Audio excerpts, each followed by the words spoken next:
Hello, everyone. Good morning. My name is Udoku Tubel Rishis, Director of Startup Grind Chapter Enugu State, Nigeria.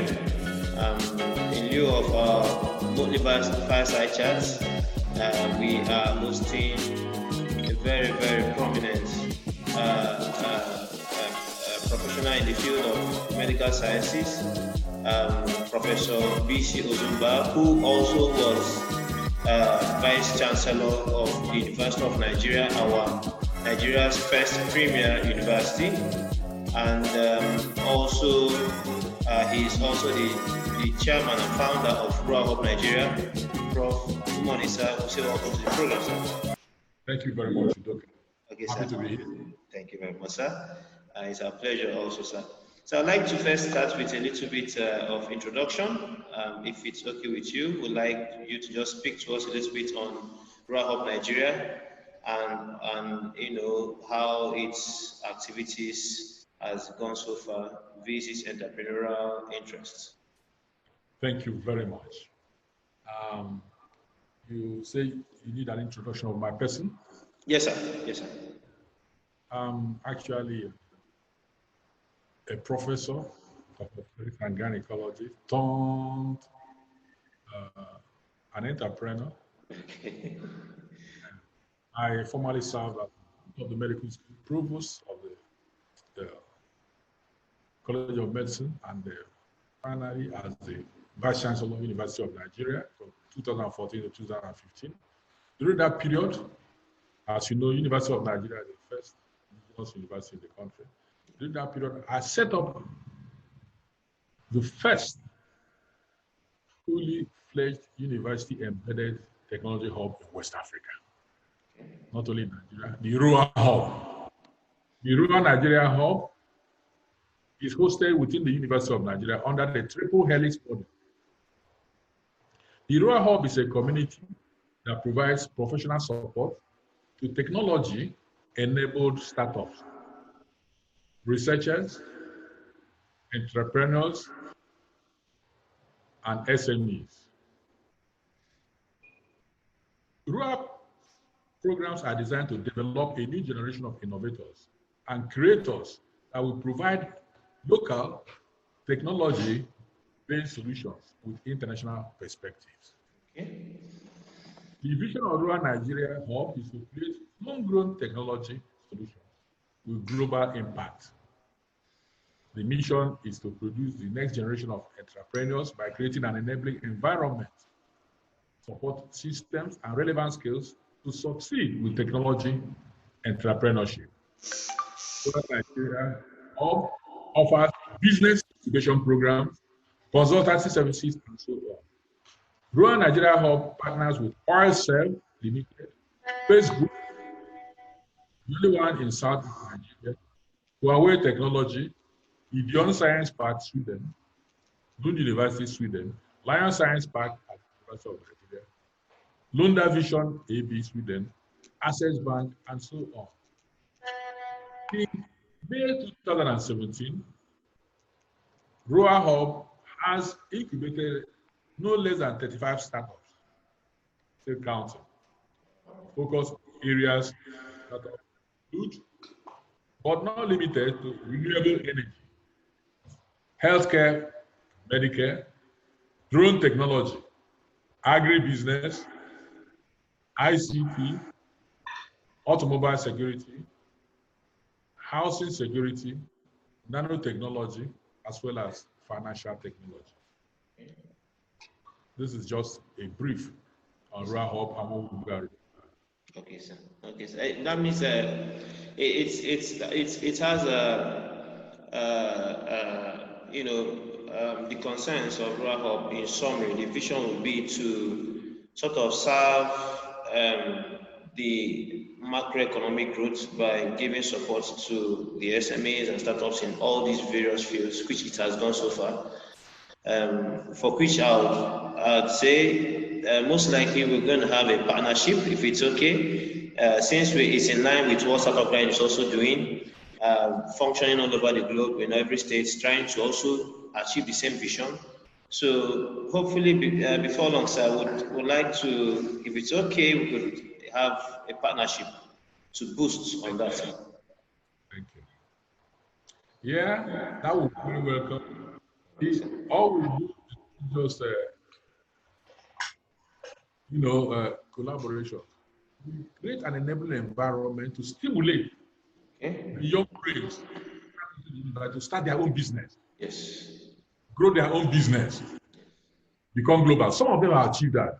Like if you remember, Iran, they have signed MOUs across the entire Nigerian Armed Forces, Air Force, Navy,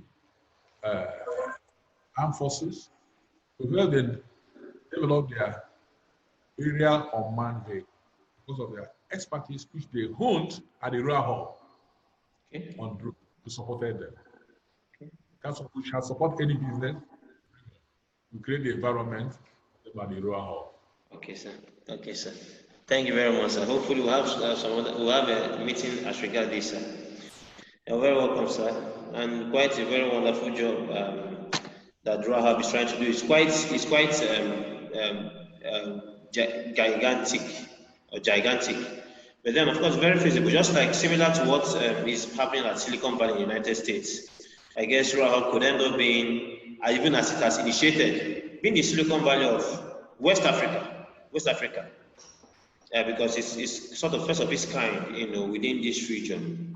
Where we have something similar to that again in Africa will be we have it at Turkey, but it's first of its kind within the whole West Africa region. So perhaps it could be the pioneer in this entrepreneurial stride of partnering with, other groups like Startup Land, of course, the government and every other group that is already partnering with. Could end up being the sort of Silicon Valley for West Africa, sir. Thank you very much for that statement, because we are operating under the same aegis at how Silicon Valley started. Silicon Valley started at the triple helix. Yeah. It was collaboration between the university, in that instance, Stanford, business, and the government. And that's what I'm doing in the University of Nigeria. Okay. The academic, the hot brain. Remember, Google, which you are affiliated with, all of them started at the Stanford University. Even Microsoft, Bill Gates, even Steve Jobs, all that area, because they were going on visit to the business, IBM, Stanford University, individuals. That's what we're doing at Royal Hall, same model. So we don't want to be limited to not Nigeria or West Africa. We want to stand on our own. Silicon Valley started as far back as 1955. We started 2017. And look at where we are. As I told you, the private business has already moved in. Innocent has moved in. So automatically, you can see where we are now. Innocent is a global brand. Yeah, it is, of course. Of course. Because they make use of the intelligence in the university. And here's the business. All we are trying to do is to get the government involved. And I'm sure they have involved in a way. Because the science and technology, as far back as 2000, more than 14 director general to see what was happening at the Royal Hall. I want to take it. That's excellent, sir. Hopefully, we are definitely going to come in and also join the mighty work that is being done over there and begin to boost the economy, not just Nigeria, like you said, but continentally and of course globally. Okay, sir. So while in the meantime, we just move over to the theme for this fireside chats. Okay, so now the theme for our fireside chat today is specifically on the COVID-19 and its impact on Nigeria's economy. And then we look at it in an all-inclusive, all-inclusive considerations. And then Prof will tend to suggest the best way forward economically, and of course, as regard the medical approach to the COVID-19, which seems to be given we have records of rising cases for our country, Nigeria. So, sir, what do you think about the COVID-19 virus? Because considering the fact that some people have, first of all, thought it was a huge hoax, even up to the President of the United States of America, President Trump, and some other private, I've been making my own research, of course, we have some other private practitioners, medical practitioners abroad, that are suggesting that the COVID-19 virus has not been confirmed to be a virus.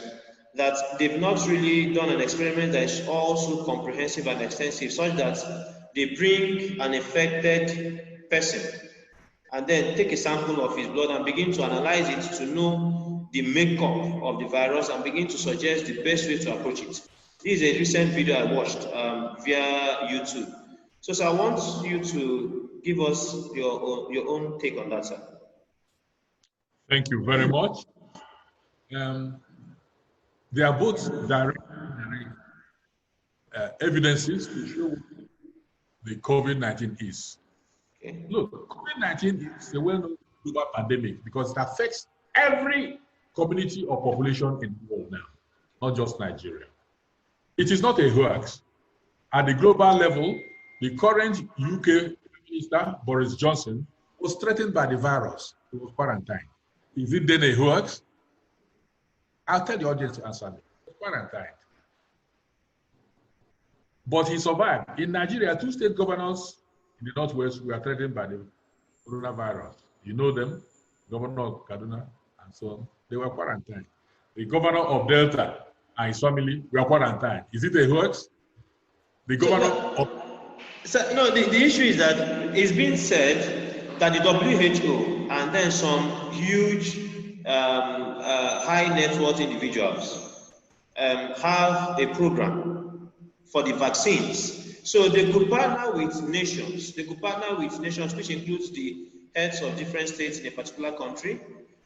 They could partner with the National House of Assembly and begin to dispatch policies that would tend to put it all out there that the COVID-19 is such a serious virus, and they could also claim to be affected. And then making people to believe that if such a person agrees to be affected, then it's real. That's the argument, sir. Thank you very much. It's not an argument, it's just your opinion. Look at it in Nigeria. A member of the Federal Executive Council died of COVID-19 in a private hospital. Do you think somebody will die in order to key into the WHO agenda? I don't think so. A classmate of mine, a medical doctor from San Francisco, has just died in the Enugu Medical Hospital. My roommate in Lagos University, where I was my roommate, a doctor, a dentist in the Nigerian Army, died just last month of COVID-19. Okay. You think they died? Okay. But was it confirmed that the reason for the death is COVID-19? It was confirmed. Their blood tests. I'm a medical doctor. There were what? Blood tests. And now you are trying to say that that's whether it's a virus or not. Oxford University has come with a vaccine. Use vaccines to immunize against viral diseases. So they are both direct and indirect vaccines. Remember, it is said, when a lawyer has a good case, he calls a witness. I'll call my witnesses. Deaths, yes. Vaccine. How can you do it again? Now you mentioned a topic I can come to that. It's in a state, it is because before a lot that there was a denial. We are going to come in so many places. You know a country called Burundi. Just ask. Burundi. Adjacent to Rwanda. They have 2 different presidents. Are you with me? Yes, sir. Very well, sir. Paul Kagame is in Rwanda. He's Tutsi. The other president is in Burundi. He was a Hutu. Paul Kagame, as you know, is one of the smartest presidents in the world. Yes, yes. Find the best president and then dealing with the situation. It is slowed down his country. Now, the president of Burundi died because he denied COVID. You think he died in order to make money from... he couldn't have done that. His mother, I think, was severely infected. The sister was infected because he denied COVID and refused to do a lockdown. So you can see he goes on. I've told you, when a lawyer has a good case, I've called my witnesses, both the living and the dead. And so the greatest story there is, do you think these people, heads of states and so on, died so that they can key to WHO and make money? Okay. So you can see, that's why I said it's not a hoax. I'm coming. However, the nature and the extent of COVID-19 ravaging effect varies from country to country. depending on their policies. If you look at the countries that did not implement lockdown in large extent, Sweden is one of them. Japan is one of them. These are Japan, Tokyo, yes. We are coming to that. These are the cleanest countries in the world. Japan, they are so clean. You cannot drop if you ever visit Tokyo. They are so clean. That is why it's clear that it's an infection, viral, and so on. That is why they are surviving. Nigeria will yet survive when we implement the best policy. I'm one of those believers in Nigeria and what is possible. We'll get to that. Thank you. Now, I don't know whether you want me to go into this. The origin of the virus, characteristics. That will be fine, sir. That will be fine, sir, because the characteristic is necessary to talk about it, because we are still going to talk about the policies that have been put forward by the WHO, which nations are adopting as a means of reducing the spread. So the characteristics are important to mention, sir. Thank you very much. Many theories on the virus exist. Origin of the virus. Medical journal, The Lancet, analyzed the first 41 COVID-19 patients and found that 27 of them were exposed to the Wuhan market. However, the analysis found out that the first known case of the illness was not a visitor to Wuhan market, and that posed serious doubts. An immunologist, Professor Bellman of the University of Iowa, who happens to be an expert on coronavirus outbreaks that have originated from animals, is of the view that the link to the Wuhan market is coincidental and cannot be ruled out, but with a less likely possibility. See, the genetic material of the virus was found in the wet market environment where animals. You see, another immunologist, Dr. Baker, who studies viruses in bats, says that some of the research of COVID-19's origins are not consistent with what immunologists knew from the past. She believes that there exists a connection to the Wuhan market, where people are exposed to the infected market, and that the viruses originated in a bat. You see, it's called COVID-19 because the genetic material has been proven. Okay. Are you with me? It has been tested and proven.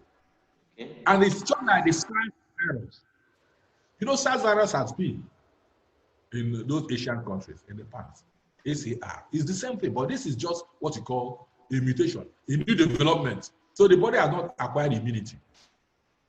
Remember, this is not the first pandemic in the world. Isaac Newton developed his theory about gravity during a pandemic several hundreds of years ago. This is not the first one. As people develop immunity, it grows. So there's no secret about how this comes. It's just that it is new. After some time, people acquire immunity and it will grow. It's this thing. So the origin is well known. It's been tested. We are going to come to different manifestations because you said we're going to talk about the different treatment options provided by WHO. Yeah. And that, do you want me to address it? Yeah, go ahead, please, sir. Because you just said that the origin is agreed to be from Wuhan, China.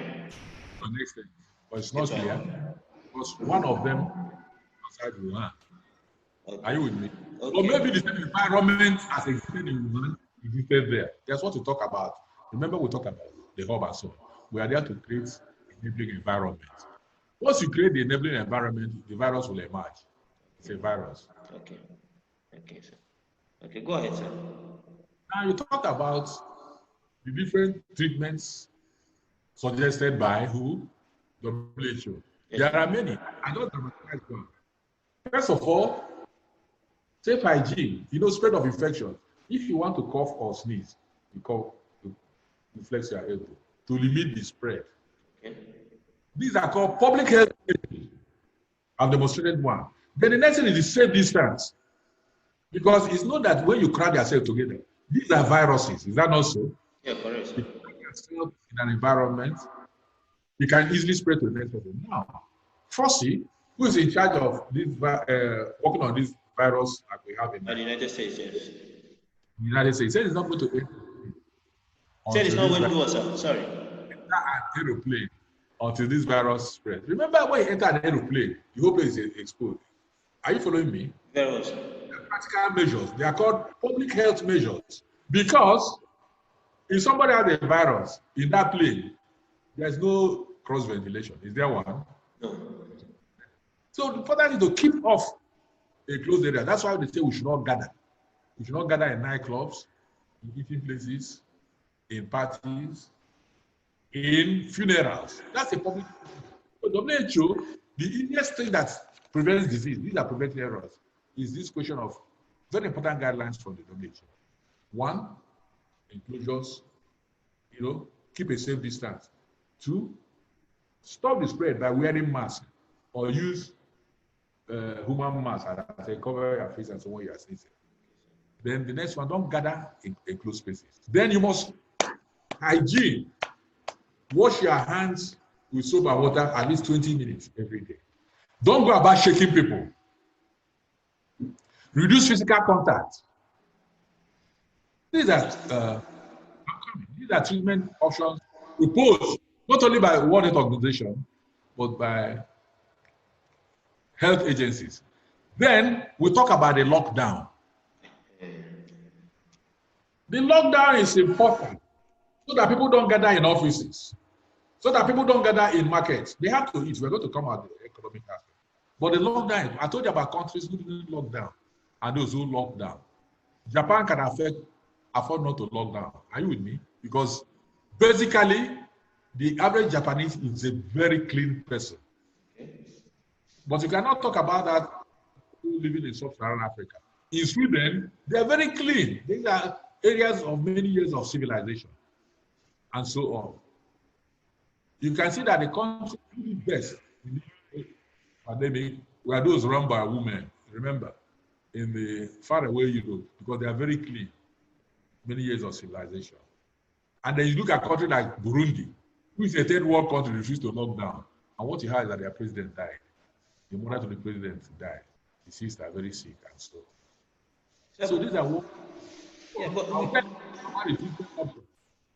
the treatment options by WHO, they are shifted from respiratory. Initially, the disease was not understood. As been said, the origins were not clear. They thought it was merely respiratory disease. They have found that it's not respiratory. So the emphasis is no longer on respirators. If they found the reason, it is because of what you might call blood problems. What's that? Blood problems? Blood clotting problems. Blood clot, okay, sir. Many of these things, because of blood clotting problems, the blood refused to clot and enter the lungs. That is why they had respiratory problem, not necessarily respiratory infection. That was why respirators were used. And now the emphasis is on treating those areas. You use drugs like Lexane, those things that makes blood clot unnecessarily and go and attack organs. So science is very important because in Italy, when people were dying massively from respiratory problems, they had to do autopsy and they found the cause. It was not necessarily a respiratory infection, but the blood clotting mechanisms. And this has helped to improve situations and so on. Now, you wanted to prompt me with some questions. Yes, I wanted to say, like we have also medical practitioners that said that normally bacteria that we meet in our going out everyday activity, whether it's going to the beach to play, whether it's everywhere else, being under the sun, that there are some bacteria that the body gets in contact with that actually helps the body in being more resilient to some ailments whatsoever. So when you now say people should be at home, okay, I'm not into medical line, but I'm just saying when you tell people to be at home, and begin to be extra neat, it's difficult for us to get in contact with these bacteria that are rather helpful than harmful, and would even help for us to help the immune system to prevail against such virus. So is it not contradictory? Some approaches that, like for example, they stay at home, and we don't get into contact with the bacteria or with the sunlight and so on. Is it not contradictory to what is required for us to build against the COVID-19? Thank you very much. You were talking about immunity. Now, you see, a Nigerian who lives in Nigeria, when he becomes an adult and is attacked by malaria, it will not necessarily kill him like somebody who does not live in Nigeria comes in. It's a question of immunity. Did you get me right? Yes. Because the person in Nigeria has been beaten by mosquito and his body has done what? Acquired immunity. Is that not so? Yes, sir. Whereas somebody who left Nigeria many years ago and went to America, after 10 years, he doesn't have immunity. It's the same thing. Are you now going to go and put yourself in an area where you'll be eaten by mosquitoes so that you develop immunity? That is not the way. There's a pandemic now. You don't need to go and get outside and contaminate it. You have to survive first before you start looking for immunity. Now, I told you, by last week, Oxford University has produced a vaccine that people have agreed on. Oxford University has produced a vaccine that will protect against COVID-19. And the Trump said they're going to buy some of those vaccines produced by one of the countries, going to prove that it's a virus. Remember, measles is a virus. Nigeria has just been declared free of the wild virus because of the vaccine provided by Bill Gates. Bill Gates has spent virtually $2 billion in Nigeria because Nigeria was one of the reservoirs of the wild vaccine, Nigeria, Pakistan, so on. So it's a big plus for the current administration. It happened in that time. You can see what I mean. Develop vaccines. So when people talk about these things, I think it's a question of, as we share knowledge, that we see what it's all about. You're not going to throw yourself in the way of the pandemic so that you get immunity. No, you have to live first. Is that not? Yes, of course. You have to survive first. So everybody keep away from the area of the pandemic. Now, let me tell you, in the United States, after some time, there are lots of people to go to church. But in some of those churches, they don't allow singing. They don't allow singing. Are you with me? But I sing, and somebody with the COVID by the way spreading.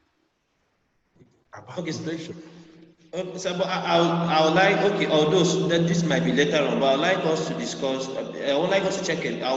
Maybe I'll share with you. There's one top practitioner that was interviewed on the program we call the High Wire, who is hosted, the High Wire Talk, who is hosted by Del Bigtree. He's quite popular.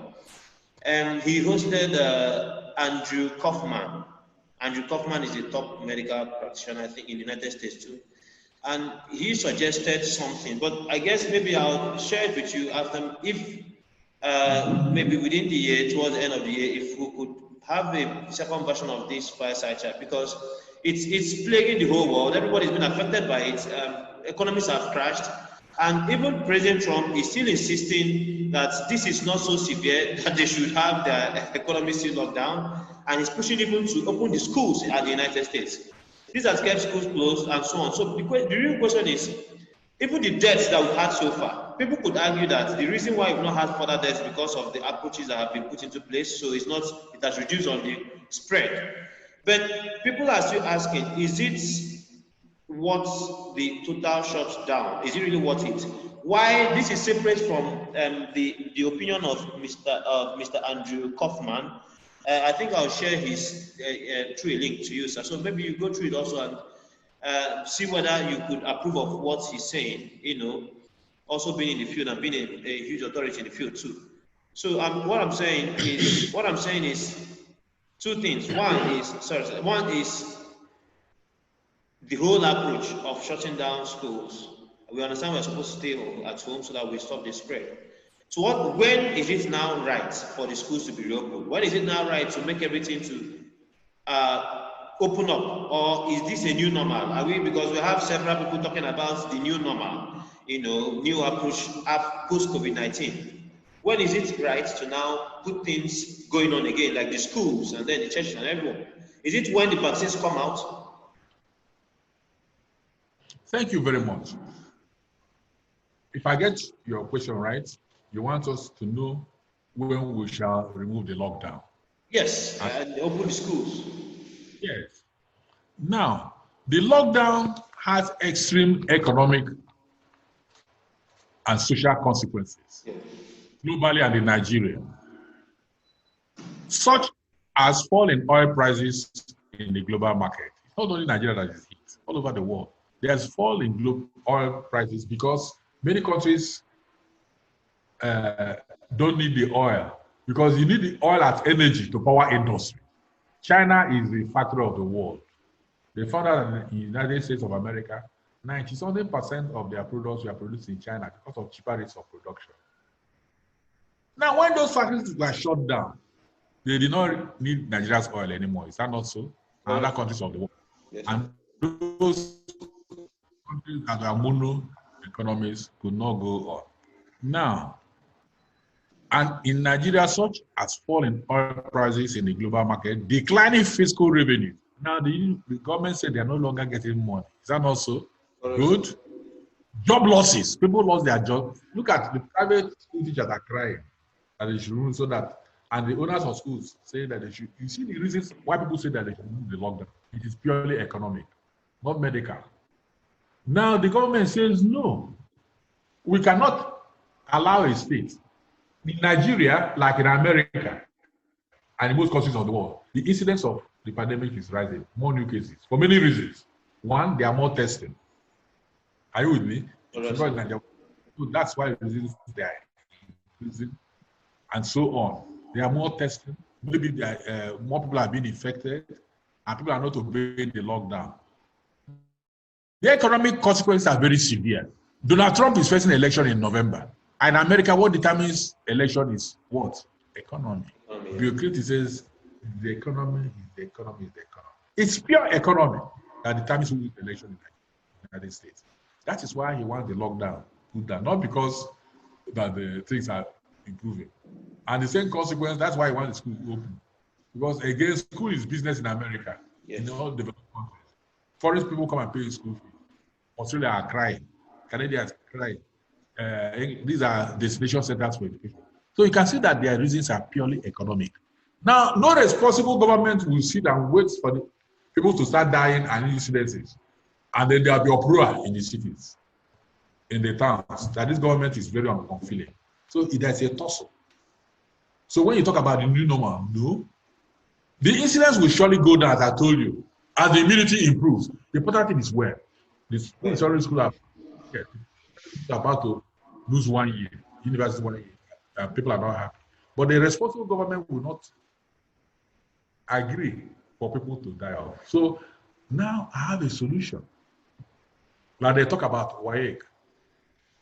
My opinion is that because I was affected during the Nigerian Civil War, I did not go to school for 2.5 years, and it was very painful to me as a child. The government is right that they should not take WAEC and so on. Because as people crowd together, what will happen? As we've said, this is likely to good. But something can happen. Those of us in the university can stake our necks to help. Maybe for them to do this exam, where we take charge. Maybe the university should not come around. They can use tertiary education facilities, secondary school facilities. The lecturer and everybody will come, give a hand to make this a success. Are you with me? Yes. It is possible. Huh? So you need to repeat what you said again. Didn't hear you. As I said, the government is correct not to allow WAEC to be taken now because with the available facilities. Are you with me? Yes. But Ministry of Education give criteria that if met, they are very correct. No responsible government will allow that. But this is now a unique period in Nigeria and other countries that will bond people together. Eventually, we shall discuss the byproducts of this COVID something. It's already happening in the economy, where they are oil subsidy. Now, it's something that will bind Nigerians together. The ASU, the university teachers, the secondary teachers should come together and help to implement those policies that will enable our students to take their WAEC. Open up the universities. Are you with me? Okay, sir. Use them as centers where you can spread, and so on. And then this example, something that should bind Nigerians together and give us that unifying spirit that is still available. And then they can take their WAEC and the thing starts. Did you get me right? Yeah, it's okay. I said the university should open up university. Let it be said. That's not what I said. Okay. The university staff and the university should volunteer to help execution of this WAEC and so on. Because it has a damning effects. Are you with me? Yeah. The university teachers, what am I doing? Okay. The other lecturers and as you said, a partial opening of the university facilities. Okay. Are you with me? Okay. And the secondary school, so that only the final year students can come and take this exam. Okay. That is my own palliative. Okay. Remember, we are talking about the treatment offered by WHO and so on for this pandemic. One of them is palliative. Even the government is giving money and so on. Okay. We forgot we were talking about public health. This is part of the palliative. The ASU should call off their strike. Are you with me? They should not be making this work latest by September. That is palliative. ASU and so on. Use university facilities. That is my own palliative. And to bring now, let Nigerians make a sacrifice for what? For once. We're in a war situation. In what situation? Let us get that fighting spirit. Let us get that unity spirit and come together and solve this problem. The university staff should call off their strike and so on. Are you with me? That should partial opening of the university to be used so that the students will not be born together. Okay. Remember in WAEC and so on, there's distance. Yes. That is the unifying spirit for this. Okay. Thank you. Okay. Okay. Thank you very much. I guess that will suffice. It's a very good one, sir. Okay, so I would like to, but you know, there's something you mentioned some time ago before we go to discussing specifically economic solution generally that would help boost Nigeria's economy to be more specific.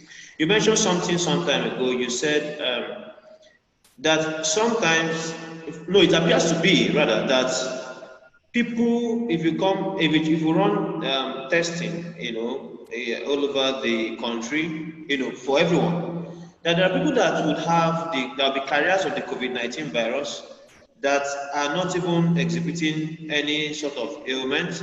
So we even have a chance that the majority of the total percentage of the whole population, talking about Nigeria now, might end up being carriers of the COVID-19. So the question will now be, if that could be the case, or if that is the case now, what is the real essence? I understand the essence of telling everyone to stay at home is because we don't want it to spread. But if there is, that there's a big chance that already people are already carriers of it, then what's the essence of the lockdown? And since it exhibits in a very strange manner, why I'm asking this question is we have what we call cost-benefit analysis. So if you are saying we want to preserve lives, the lives we want to preserve, they're already carriers of the COVID-19. Majority of them. So what's the real essence? Why not have a relaxed, like it's been done, in some cases? I was watching just yesterday, the South African president who called off schools, they started schools and they called it off again. So I'm wondering, like even in Nigeria, the schools are not on. So how about we have, like you said, partial opening of schools? Why not it be applied to every other sector, every other business, the whole country at large? So that when we are applying these solutions, we don't be creating another problem just to solve an existing one. Thank you. As I told you, the economic consequences of the lockdown are enormous and are unprecedented. And we want to find that middle route where we can balance too many people dying of hunger and so on. What you have said, like the government has said, it's only the medical and scientific advice that will determine when the lockdown will end. Good. What you have told me now is purely speculative. I never said that the majority now are positive. I could not have said that the medical person. It's only tests that can prove that. Yes. Are you with me? Yes. Tests have proven that the measles vaccine has provided termination of the measles infection in the country. Are you with me? You have to it took a long time, more than 7 years. You have to be field tests and so on. Some tests have not been done. What you are saying is speculative. That I saying that the majority already have. It's not true. You have to do proper tests. And the tests we are doing now shows that the incidence is rising. Every week, the results come out. Is that not so? It has not shown that. So I could not have said that the majority have it. Notice that most people who have the virus will not show any symptom. It's like most people who have malaria parasite will not show any symptom. Some will show. But the available evidence shows that the incidence of the virus, are you with me, infection, is spiking every month. It's said in America. That is the evidence we have. Until it shows that it is decreasing, you cannot remove the lockdown. Removing the lockdown now is emotional because people are shouting. It's also being realistic, like Trump is trying to do, because the economy is suffering badly. Are you with me? Yes. The current medical evidence shows that there is still a weekly spike. Until that weekly spike stops and starts going down, then we can risk more removal of the lockdown. There will be partial lifting of the lockdown. People can now do certain things. Some trading can go on. Is that not so? Not all. Now, let me repeat myself. The current evidence shows that there are still some spike in incidents.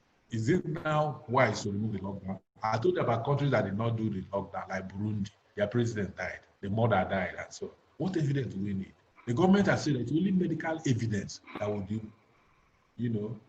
determine where to remove the lockdown. And the current evidence that incidents is spiking. Okay, sir. So, sir, what do you suggest now? Also being into entrepreneurship and at a very top level too. We are saying what should, because there should be a short-term solution to be able to cushion this effect. The central bank has done some. They initially raised out a fund to give to households, SMEs, and another level of business class, which people did not. I applied, I did not get. I'm just trying to be straightforward. I have someone that also applied and got, and what he got was not exactly what he applied for. So, and then there's another youth bank that the Federal Executive Council, I think they sat and they approved 75 billion naira for 65 million youths, which I said, look, they sound silly, because if actually you are targeting 65 million youths, 75 billion naira to 65 million youths, just 1,000 plus, it's not up to 2,000 naira. So, I know there are some palliative the government have put in place. I'm saying some of them is not reaching out to people the way it should. Some of them, and I don't know whether they have a proper way of dispensing it. Again, some others are not really realistic, depending on considering the people, the number of persons that is being targeted, like the youth bank, targeting 65 million youths with 75 billion naira doesn't make any sense to me. Except they are saying some youths will have it and then will employ the other youths, but 75 billion, 65 million youths doesn't make any sense. So what do you suggest should be from your own opinion, short-term palliatives, and then of course moving forward the long-term solutions? I think you answered it all. Anybody who interviewed you for palliative will not give you one couple, because you look enterprising, and I'm sure you're capable of making money and giving palliative to others. So the government is not foolish. It has indices for assessment. So Udo Karishis, one, you're not qualified for that help. The plan is to get the people, the vulnerable ones, like women. Oh yeah. Business was affected. I run an agro-processing business, sir. It was affected. What I can see on the video and so on, you don't look. Now, let's go on. Okay. There are particular vulnerable groups, women-led households. Some people are widows. They're in trouble already by nature. They live by peasant farming and so on. Now these lands are taken from them. These are easy ones. Those in the informal sectors, those who hawk Oba and Richard cars, these are vulnerable ones. So the palliative cannot be for everybody. You see, some people will feel the crunch, like all of us. We don't get as much as we used to get. That is a different thing. You see, the problem is that they give palliatives to people who don't need it. They give it to billionaires who have private jets. That's the issue. Led households, elderlies, the pensioners, rural women, unemployed youths, the extreme poor farmers, etc. at the community level. You see, multinational corporations, private businesses, humanitarian foundations, high net worth individuals are expected to provide palliatives to the needy at all levels, not receive. So these are my suggestions. First of all, identify the ones I've told you. Rural women, unemployed youths. Remember I told you you are very well employed. The extreme poor farmers at community level, etc. Female-headed households, elderly, pensioners. Pensioners cannot help, they are sick. By the time they become pensioners, disease has come in, diabetes has come in, arthritis has come in, hypertension has come in. They cannot afford their drugs. See, this is the scenario we have. You see, I told you that some important byproducts of this COVID-19.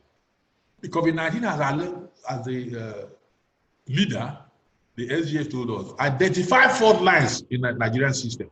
First of all, the medical infrastructure. He was able to see that there are so many primary health centers scattered all over the country without management. Are you with me? I've seen that a long time, without proper coordination. And a lot of government money goes in there. Make them functional. Are you with me? So that these drugs can reach the pensioners free of charge. In countries like America, they do those things. You don't expect them to pay for their drugs. None of them can afford to buy drugs for diabetes and hypertension and arthritis, which is very common at their age, not to eat. You see, vulnerable groups like widows, we know this as, are you with me? Female-headed house, the elderly, the pensioners, these are the ones that need this palliative. Okay. I'm coming. I'm talking about at the community and grassroots levels. Then the economy. They were also able to identify the issue of governance. Governance is all about leadership. How has this money been managed? I'm not going into the politics of the country now, but you see, our eardrums are busting. Are you following me? Where was that? No, the governance issues. And also administrative. How are this economy being managed? And so on. These are the issues. Are you with me? No. A country like Ethiopia is making waves now. A few years ago, about 3 decades, they were in war, starvation, and so on. Now, in a very short while, they wiped away high infant mortality. They wiped away high maternal mortality. That is why they selected their minister to become the Director General of World Health Organization. So governance is very important. Now, what should be done to kickstart the economy? Are you following me? Despite the lockdown. When and how can this be done? When can we kickstart the economy? Because we've not kickstarted it, but the lockdown is still there. Much more, how can the economy be better modified than it is at this present time? I told you that there are opportunities that are created by this COVID-19. The economy took a nosedive. So they found that you could no longer subsidize the oil. I was one of those crying, why can't they remove the subsidy? But it was not politically expedient because of what we call political economy. You can know the right thing, but you cannot do it. You could not have removed the subsidy before now because people will riot. But now, the price of petrol went down so much. Are you with me? And government did not have money to subsidize anymore. It goes up. That subsidy was terrible. I was just reading before this conference. He said that Nigeria was spending more on importation of petroleum products than it was earning for the past minute. Is that not terrible? So that is why they were identified. Nigeria is a net producer and exporter of oil, one of the greatest exporters. And say we pay more on it, but we don't refine petrol. These are problems that have come up now, and we have to correct them. That is kickstarting the economy, introducing the right policies. Now, let me go. Economic diversification through innovation and entrepreneurship. I'm happy that this discussion is taking place among innovations and entrepreneurship. I've said it before. Do you know that a country like South Korea is not as large as one state in the Soviet Union? But the economy is like that of the Soviet Union, Russia, and so on. It's unbelievable. Because they produce things and sell outside. Are you with me? Have you ever seen made in Russia products here in Nigeria? For South Korea, the flat screen TV you are using is from there. Most of the things you are using here is from South Korea and Japan. So they have so much money. And they just started yesterday. iPhone initially was being produced in South Korea instead of China.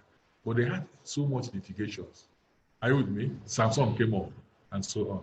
Do you expect somebody to close his eyes when you are using him for cheap labor? He will copy you to nonsense and produce better products than yourself. That is why I'm into innovation. Are you with me? Yes. I want the young brains in the country to produce things that we can sell outside. I was called to give the keynote address at Ministry of Science and Technology, I think about 2 years ago. The American ambassador asked us, each time we asked, how do we fix Nigeria? It's only Nigerians can fix Nigeria. And he said, how many of us here are employers of labor? Everybody there was either a former minister, director general. Everybody's hand up like this. He said, the way we can do it is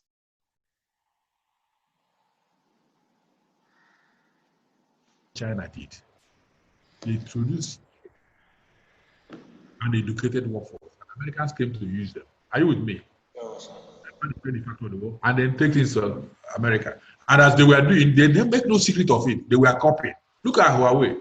They just started about 30-something years ago, but they are beating every other company, including IBM. Are you with me?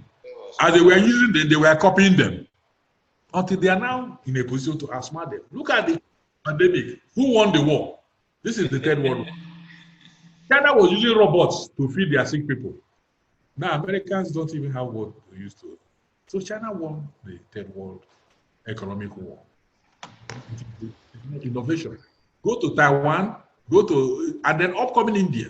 That's why, as I was coming back from Mumbai in 2017, where I received an award as one of the 7 best vice chancellors in the world, India was floating about 150 science parks in that period, where they're going to use bright. Why do you think India is moving up? They have existed poverty. They have existed open defecation. They have existed everything. It says that is the only way Nigeria can develop. And do you know what happens? Go to the United States of America. 95% of the people who work on ICTs are what? Indians. Because they went to correct. Yes. I'm telling you the facts. Yes. They went to their country, developed coding and so on. You just finish, get certified, CCNAs, you go to the United States that time, pick up a job. We've not started that yet. That is my vision for my country, Nigeria. Wow. I will not get us anywhere. I'm coming. That's it. Through innovation and entrepreneurship. That is why I set up the Rural Hub for it to go around. That is why I set up the First University Science Park. So that we can produce and send. We intend to produce other things and sell to other African countries. That's where to start. And even send to China and the United States. Massive fabrication of farm implements using local technology. We should fashion these things out here. Increase spending on R&D, research and development. Increase spending on science, technology, and engineering and mathematics STEM. Are you with me? Yes. We have the churches, the prayer houses to teach our people religion. Are you with me? The universities should teach STEM. Are you with me? Yes, sir. Massive investment in agriculture, local, state, and national levels. Nigeria is a dumping ground for agricultural products. Are you with me? Even cheap pig into Nigeria. And so on. Mechanized and precision agriculture using drone technology is imperative and timely. Tractorization program are the 3 tiers of government: outright purchase, leasing. States and LGAs should focus on production of crops where they have comparative advantage. That is, agriculture spending should be prioritized on crops that are most cost effective with highest yield. Massive fabrication of farm implements using local technology, and so on.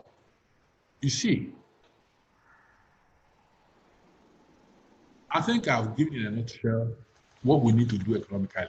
There should be priority in removing the lockdown. Are you with me? Yes. There should be priority, but it should be level-headed, based on scientific evidence. As I said, Japan could afford to do away with lockdown because their incidence is low. They don't have spikes, but the spikes in Nigeria are scary. Nigeria does well when we manage well. Are you with me? So I know it is within the range of management of the present government. They can do it, and they have set up mechanism to achieve it. Remember that Ghana was first to introduce all these mobile phones and so on before Nigeria came. When we came, we beat the rest of Africa, the whole world, as the country with the greatest rise in the use of mobile and broadband. That is it. Nigeria is capable. But I think we need to get it right. And we are moving in the right direction. Thank you. Thank you very much. So I want to say, as the last question, but I want to hint on 3 things first. There will be, because your conversation had to delve into other aspects as regard what needs to be done, the financial management of the country, the management of the country's resources on the macro scale. The next month, in August or in September, we'll be hosting a former Minister of Information and Culture, who is also the President General of Honest and Igbo, Mr. Nyawodo. I would like you to also be there if you'll be chanced, because we want to ask a question. There's a question that we've been concerned about. Does Nigeria really have an economic design, like an economic model? Because we have there's no dispute that we have economic policies that are being dispatched to help the economy to boost or to respond to any economic distortions whatsoever. But initially, when Nigeria was planned, in the government's plan, do we really have any economic model on Nigeria's blueprint? Then again, which will also, another question that will come up is this: why do you have this beautiful vision for the country, which you could put it out there and make changes within a time frame? If you look at how Dubai also got developed within a short period. Another question will be, like you mentioned, the managers of the country's resource. How do nobody personally? I'm not even of the opinion of going for revolting like fellow youths would think of. But we're looking at like Ghana did in their own time. But we're looking at what there has to be an ingenious way of putting out all these plans into place so that we achieve the results, irrespective of whoever is up there, the government. Because we like, there are several, information coming out there about mismanagement of resources. So there has to be an ingenious way of dispatching these beautiful plans, monitoring them, ensuring that the result is being achieved, independent of whoever is up there in the government, so that there will be no, because it appears to be that there is a problem, there is a challenge having the wrong persons in charge of the country resource. While you are bringing out this initiative, whatever policy they're bringing out there, sometimes it gets to conflict with what you're doing. Sometimes, even if it doesn't come, it doesn't get to support what you're doing. So it appears to be that the best option so far will now be to operate independent of whatever is happening out there at the top arm of our government. Well, that is not actually the area I'm supposed to comment on today. You say that when it comes to offer his opinion, I came here purely as a technocrat. Yes, of course. No, no, I'm just saying maybe that what we'll discuss later on if you'll be chance to. It's not really part of within the purview of this conversation, of course. Just saying it, Thank you. Okay, so just saying if you'll be chance to be in that, Yeah. When the time comes, let me know. Okay, sir. So I want to know if you have any other last words, sir, so that we wrap up. The last word is that I have to give you a word of encouragement for what you are doing, creating awareness, profiling solutions, especially you come into an area where I play. That's innovation and entrepreneurship. As I told you, more than 35 businesses have been started up at the Rural Hub, and that succeeded. And we're still going there. I want others to come on board. The government should come on board, like Cebu Heritage is supposed to be. Go to China, they have all this. India, they have all this. We are yet to have them in Nigeria. And it's now to key in so that we can diversify the economy, so that we can become innovative and help to create a knowledge-based economy. What Nigeria needs now is a knowledge-based economy, not resource-based, not commodity. Commodity is oil, cocoa, and granite. It's not getting us anywhere. Did it get us anywhere? Which country has it got anywhere? Go to the Middle East, the Emirates, and so on. They had oil before, but they don't have oil anymore. They're always dried up. And what do they live on? Knowledge-based economy, financial technology, and so on. That is my story for Nigeria. Let us move into the fast lane for knowledge-based economy, which we are advocating, which I'm practicing at the University of Nigeria. And Nigeria will become a great country. Thank you. God bless. Thank you very much, Prof. For your time. It's been a very insightful one and also thrilling. And speaking on behalf of Startup Grind and also being a citizen of Nigeria, we want to say a very big thank you to the wonderful work which you are doing at the University of Nigeria. Also specifically more at Rural Hub Nigeria. So, yes, so we and good thing, like you said earlier on, we have a similarity in our approach to giving help to startups and businesses to be able to boost them, which by extension boost the economy. So before long, sir, I would also come around to discuss how to also get like that, like was mentioned, that event you had, a conference you had abroad.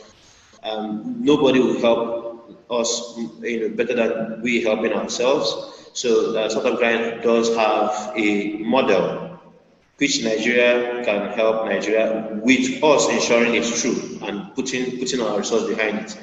So we want to say thank you, and then looking forward to the meeting, sir. Thank you very much. Thank you very much. Thank you very much for your time, sir. We are really grateful. Thank you, sir. Okay, see you next time, sir.